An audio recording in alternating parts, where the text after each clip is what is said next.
The short answer is to join the financial independence and retire early movement, or the FIRE movement.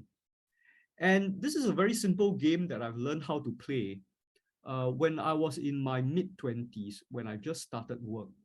And the thing which I figured out, right, basically after like completing my level 3 CFA exam, is that we all have a monthly expenses rating, okay? And this number is something within our control. How much I spend as a bachelor eating cai png and then, downgrading to vegetarian bihun, right, along the way. That will determine how much I spend. And in those days, I still spend a lot. All in my taxes, giving money to my parents. For myself, I spent about 1,001 to 1,002, right? That's about over a decade ago, right? Yeah, but what I can do is that I can generate a secondary income, right? That would start out very small, but will eventually increase until my secondary income, right, will be able to exceed my basic expenses. And at that point of time, I have a lot of freedom. I can do work that is less stressful. In fact, I worked harder after that because I felt that I was very close to becoming a millionaire, because I could fund my entire paycheck into the stock market and eat and just rely on my dividends to support myself. But basically, you have that kind of flexibility, right, to design a lifestyle that suits you. Okay, yeah, and this is why I think financial independence is the new Singapore dream, right? It produces another secondary source of income where you are no longer exchanging your time for money. You're also exchanging your money for more money in the future. And it works whether you're laid back. It also works if you're extremely competitive. Now, I'm extremely competitive.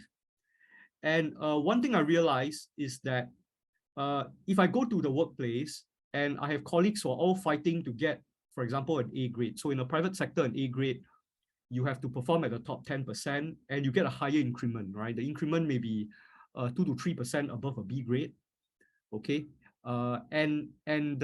Generally, you will climb faster, right? You might get a faster promotion. Yeah, but what I've discovered, right, is that instead of brown-nosing, playing politics to be well-liked, right, or actually being promoted to a managerial role that it's very subjective and political, if you are able to save 50% of your take-home pay, the following year, you'll be able to get an increment, but it comes from your investments instead. And that actually could lift a B player to an A player, right? So if you are actually very frugal, right, while you can be an outperformer at work, right? If you are not an outperformer at work, it's fine, right? Your wealth will still increase at a rate which would be better than your peers. And it's that competitive nature of me that actually figured out that actually, hey, I'm actually better off. Well, I still wanted to get a good rating, but if I supplemented it with savings, I can actually do much better than my peers in the working world. And this is very important because in your 20s and 30s, especially for young males, right, you're looking for mate and signaling status, signaling your ability to deal with economic resources. It's actually very important to guys, right? Yeah, so because guys need to sort of show off, because otherwise guys won't get a date, right? Yeah, so that's important, right? And of course, beyond your basic expenses now, once you hit that target, you have the freedom to move on to a new career, okay? And at the end of the day, still talking about money, right? So you can still buy stuff with it, okay? So that's basically the magic of a secondary income, right? However, to get this working, right, three things need to happen. You got to build this virtuous cycle, right? And I'm not a believer in quick fix, all right? So this is actually the hard part about financial independence, right? First, you need to earn more money in your day job, right?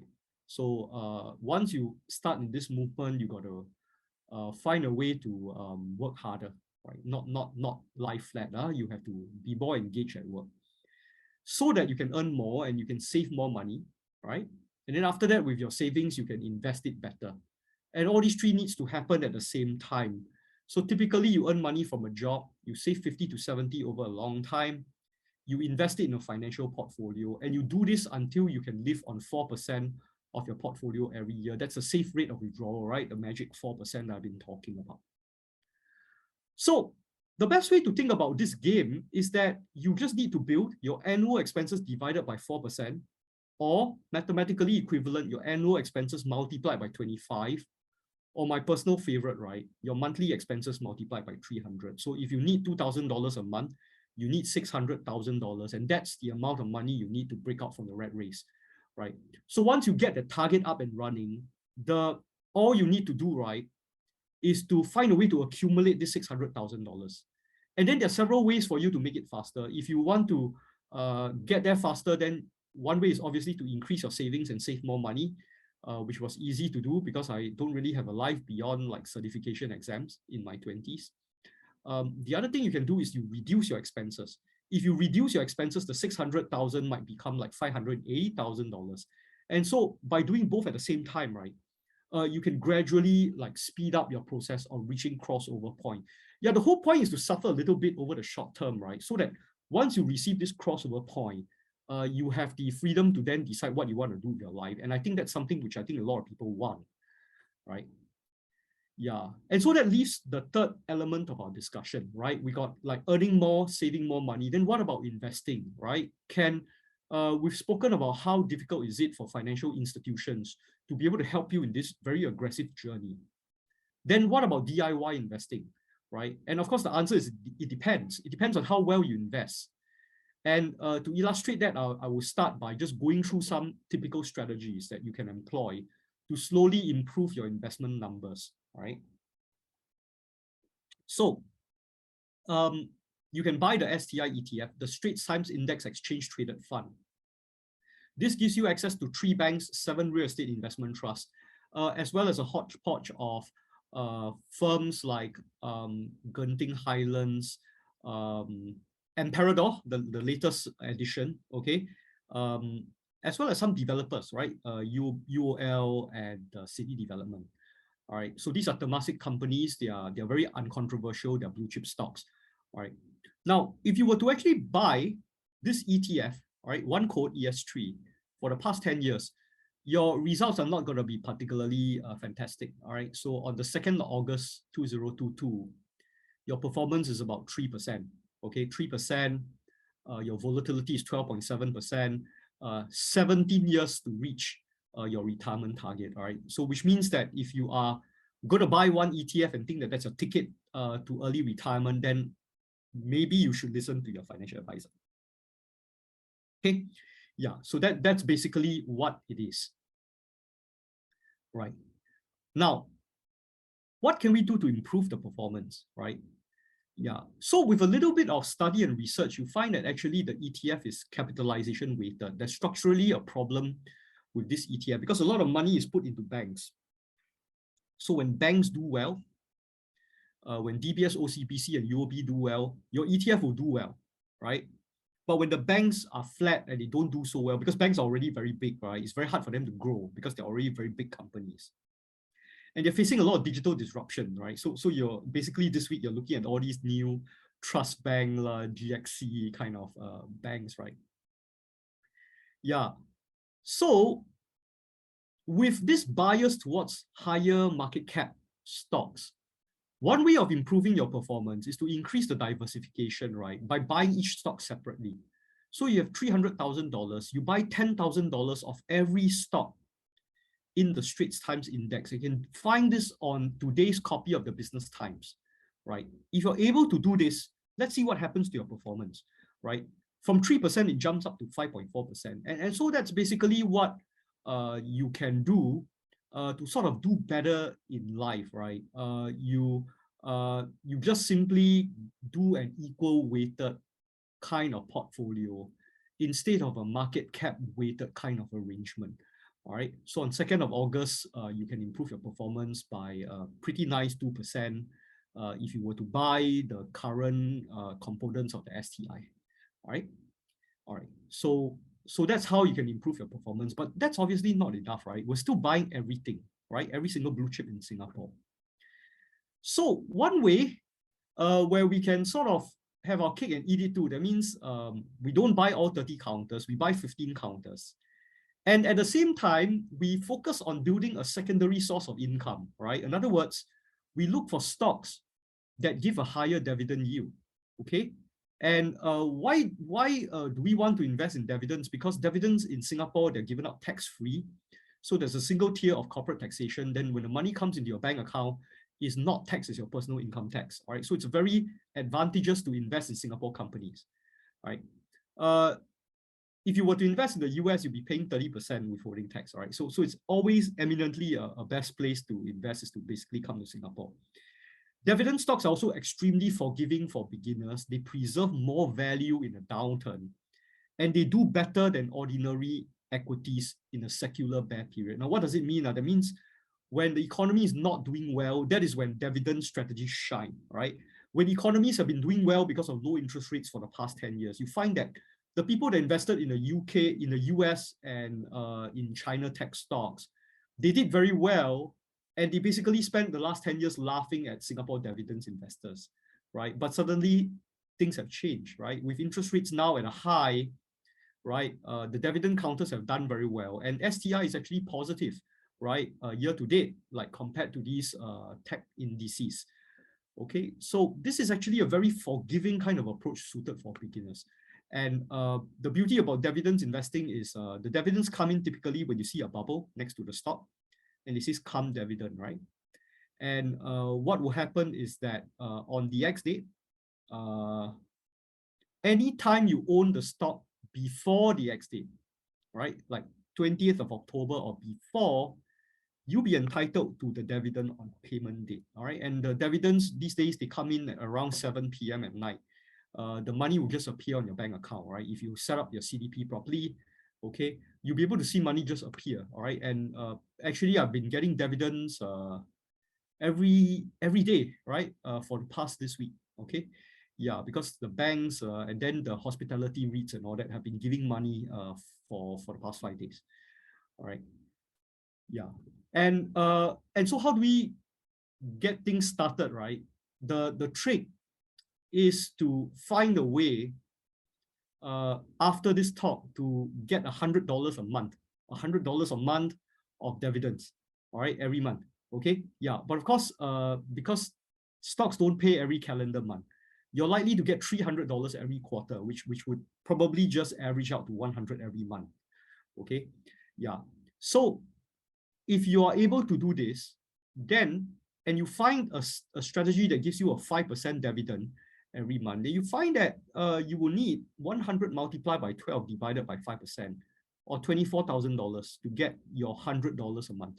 Okay, and this to me is a very viable first thing to aim for, because the $100 a month of secondary income can at least get you Netflix and Disney, all right? You can definitely add Amazon Prime on top of it. Yeah, and you know why you need all three, right? Because you want to watch She-Hulk, you want to watch Attorney Woo, and you want to watch Rings of Power at the same time, right? So this is at least what the $100 can do for you, all right? But I think a better thing that you can do is to use this as a golden goose. The $100 of passive income can be reinvested to compound and make it easier for you to get your next golden goose, all right? Yeah, so golden goose of 24,000 means that you can get one golden goose saving $2,000 every month, all right, for a year. All right, so within a year, you'll be able to reach this target. A very good way of becoming more confident, right, in your investing. So you buy a golden goose that generates 100 a month, and then you compound, and your next golden goose, right, you'll find that it's much easier to attain. Okay, yeah. So coming back, right, to the idea of dividends investing, right? The idea is to actually allow someone to change their mindset about the way they manage their wealth, right? You find that on the right-hand side of my slide, a lot of Singaporeans, I think my age and maybe 10 years older than me, you are asset rich, right? You own a house. If you can rent a piece of property, it gives you 2.5 to 3.5%. And capital gains are large because of leverage, right? You borrow money from a bank to buy a house through a mortgage. But this entire structure is not tax advantageous because you have to pay property tax. And as your rents come in, they also flow into your personal income tax, right? So that's the asset-rich Singaporean that we have for the boomer generation as well as Gen X, right? Now, with this secondary income concept, right, you can become cash rich. So if you go to the left, right, for every $100,000 that you have, at 5% dividend yields, you can get $5,000 a year. And you can still get capital gains, which can potentially go to about $7,000 a year, right? And so you are transitioning from asset rich to become cash rich. All right, and specifically, what kind of investments do you buy? You can look at my column here. On the newspapers today, you can flip to the dividend 12-month yield. And all you have to do is target counters that give the highest dividend and buy 15 of them, right? When you buy 15 of them, you hold it for a year. And then the following year, you get a copy of the newspapers again. And you rinse and repeat. So your portfolio will always consist of stocks that give you the highest dividends.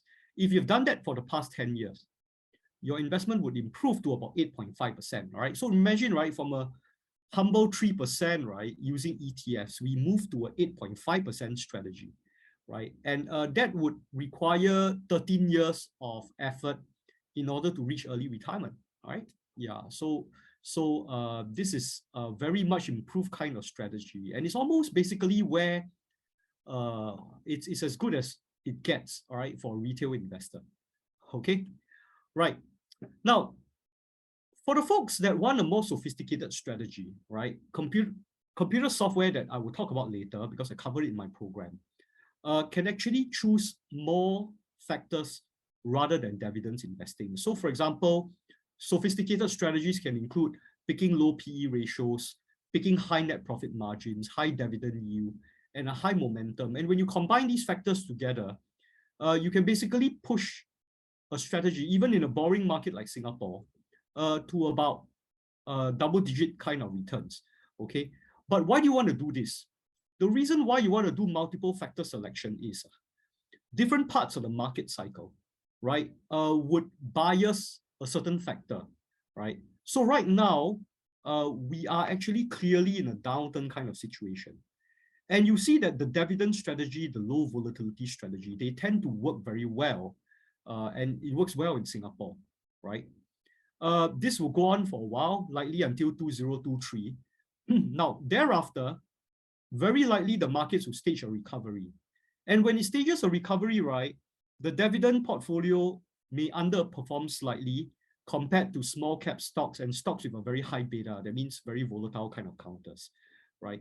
But at least we know that our value measures, basically the price to book ratio kind of factors, right, they will continue to be useful for the next two market cycles, right? So what we can do is that we can improve on a dividend strategy by combining it with some other factors, right? So that as the market cycles change, we will remain sort of an outperformer and do better than our peers in the market, right? So that's the difficult part of dividends investing. Most of the people that follow a simple 2-hour free workshop can attempt to do dividends investing, but to supplement and make the dividends investing sharper in response to market cycles, that requires a little bit more specialized skill, okay?